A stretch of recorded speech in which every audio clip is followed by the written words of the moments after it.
Hello explorers and welcome to another video. Today we are going to talk about time and the NTP protocol. And time is a very interesting, weird subject where we are trying to have a very accurate time because it's needed in so many applications. When you are using GPS, for instance, if you don't have an accurate time, you can't really figure out where people are. So you really need to have a really good time measurement. And the weird part with it all is that time differs depending on how fast something goes or how much gravity actually is impacting that object. So it's a very interesting, fun subject, and there is a bunch of good videos about that topic. So I have left some in my write-up that you can look at later from Veritasium and so on. But the thing that prompted me to do this video was Jeff Gerling's video where he was having a Raspberry Pi as a time server, and then he also had some guests that were talking about more enterprise servers for handling time really accurately. And I wanted to know more about the time protocol and how you can actually get a really accurate time on your machine, because we all have accurate time on our machines, on our phones and so on, but how does it actually work? How can I ask a server to get accurate time and then sync it up so it actually will be accurate? So let's switch over to my screen here, and I have a very simple application with the GUI so we can see time changes. So first off, we have this now variable, and that will start from 0. So I have a value that don't have any time impact at all. And then I have this simple format, so I will show it in a particular way. And then I will go through and show that time in a time label. So each of these iterations, I will go through and sleep for 1000 milliseconds, and then I will add 1000 milliseconds to the time. So I will be accurate to 1 second. So I will have something that moves and then jumps up 1 second at a time. So if we start this application, so we have this GUI over here, and here we see that we have a time that goes up 1 second at a time, and I have a big sync button. And that is very simple. But when I press this sync button, I will get a new time offset. This time offset was really large, of course, because we went from 1 second and then a bunch of extra milliseconds, and then we got the accurate time, probably very close to the exact second where I'm currently at.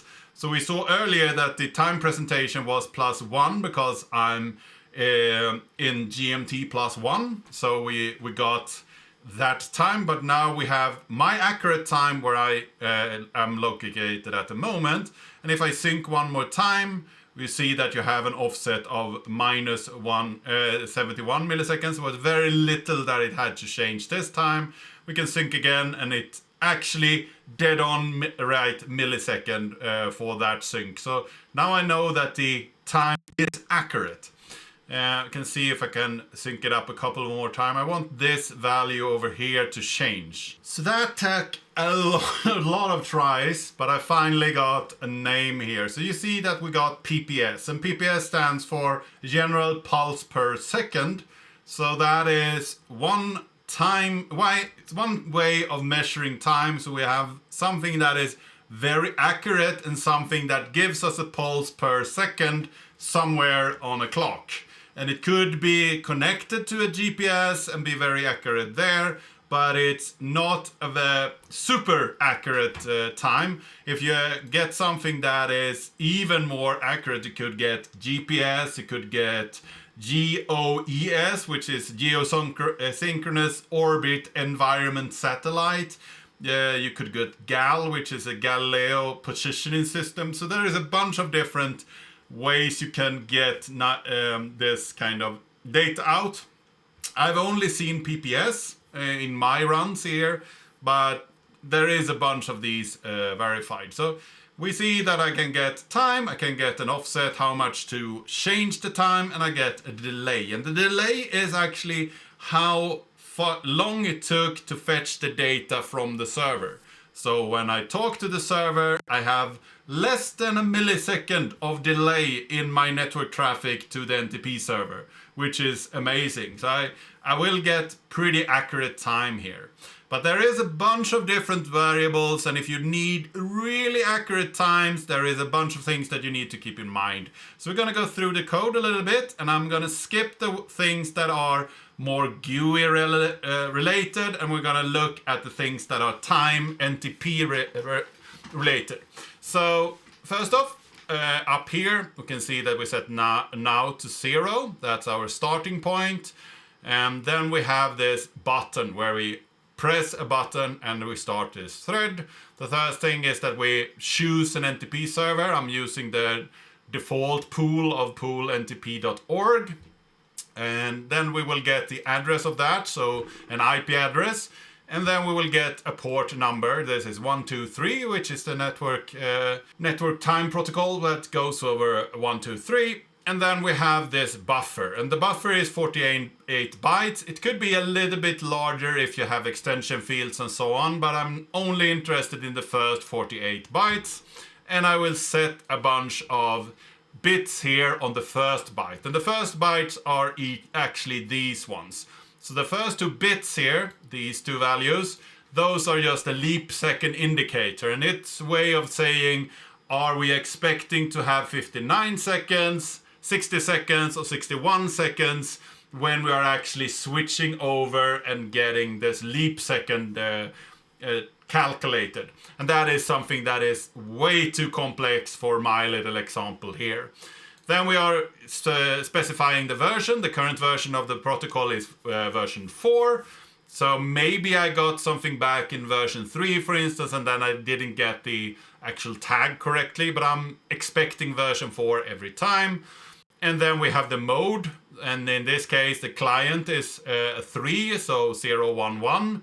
There you can also send server or broadcast and a couple of other modes here, but 3 is a good one if you're typing up a client. And then we have stratum, and stratum is actually how far is my server from the actual time source. So you could have a GPS satellite, you could have an atomic clock or anything like that that gives you a very accurate time. That would be stratum 0. And then if you have a time server that reads that very detailed clock, that is a primary server. So that will set a 1. And then you can get an answer from 2 to 15, and that is even further away. So it's not a primary server, it's some kind of secondary source. And in this network, these secondary sources are trying to figure out what is the accurate time depending on a bunch of these kind of primary servers. So the primary servers will give you a very accurate time, and then depending on if you can get a consensus on different places, you will end up with a time that is more or less accurate. And then we have this polling. It will tell you how often can you poll. So if you get a value there that says that you can't poll more often than this, then you could end up in a situation if you poll too often that the server would say, I will not answer you anymore because you are spamming me. I told you to back off.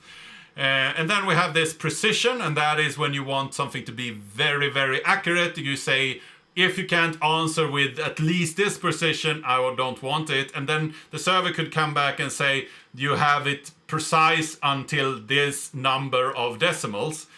And then we have the root delay, and this is how far from the original clock's value to my value or your value. So for instance, let's say that we have 50 milliseconds delay, then the time is 50 milliseconds off from the clock, and then we can say the root dispersion is how wide the how accurate it actually thinks it is. So it says, okay, I'm 50 milliseconds off the actual time with a deviance of plus minus 8 milliseconds, for instance. And then we have this reference ID. That was what the PPS that I tried to show you earlier. And then we have a couple of timestamps here. So reference timestamp, it's the timestamp that last time I actually checked the time. Original timestamp, that is the time that I have currently. Then we have the received timestamp, so when the server gets a value, it will set the received time, so you know this was the time that the server got your request. And then you have the transmit timestamp, that's when the server is actually sending out its time to you. So what you do here is that you set the current time to now. So the first time stamp that we set is now, and then we do a request. We send away that to the other side, and we will get a response back, and then we will say, okay, now we have this value. So the request goes out, and we get another value back, and then we need to first off get out this ID that we can use later on, and then I will take these decode timestamps. So I will take the timestamp that I have here, and I will decode the second and third timestamp. And these timestamps are the request when the server got my request, and the reply when the server sent a reply back to me. So that's T1 and T2. And if we look at this decode timestamp, it will get 8 bytes, where the first 4 bytes, which is a really large value, it's a long in size, will give you the measurement, how many seconds have elapsed since the beginning of time, pretty much. So here we have the amount of seconds to count, and then we have fractions here, and this is on the other end. So this is the decimals. So we have as many decimals in time accuracy as we have seconds to count up. And what we do later on here, because we want milliseconds, then we take the seconds and we multiply those with 1,000, of course, and then we take the fraction and multiply with 1,000 as well. So we will get milliseconds out of this when we decode the timestamp. So we will get a really large number, that is the number of milliseconds that have elapsed. So we will get a millisecond T2 and T3. Now we want to calculate the delay and the new offset. So first off, we have the delay. This is the delay that it took to talk to the server, pretty much.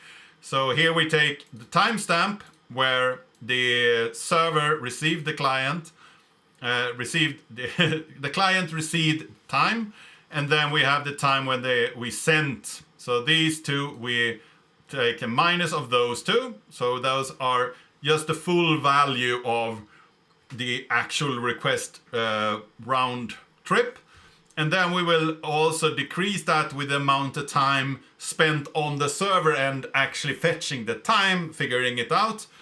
And then we will get the amount of time we spent between the server and us to actually negotiate this time.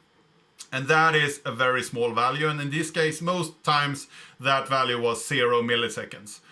Next up, we will try to figure out what is the new offset. How much is my clock off from the server time?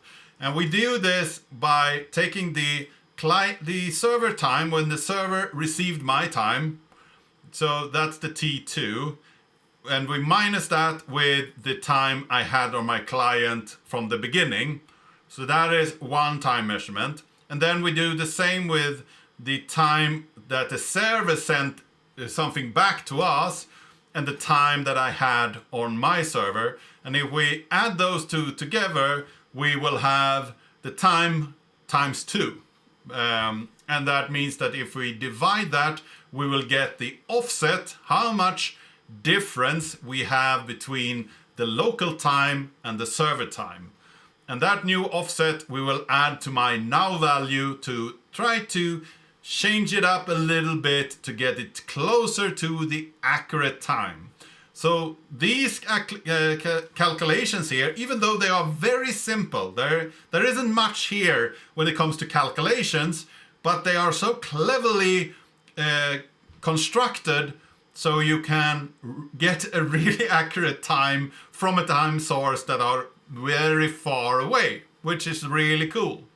So this was what I wanted to cover today. I hope that you found this interesting. I hope that you learned something. If you have any comments or suggestions, leave those in the comment section down below. And if you want to support the channel, there is affiliate links and donation links in the description below. If you haven't subscribed yet, please do that. And I really hope to see you in the next video.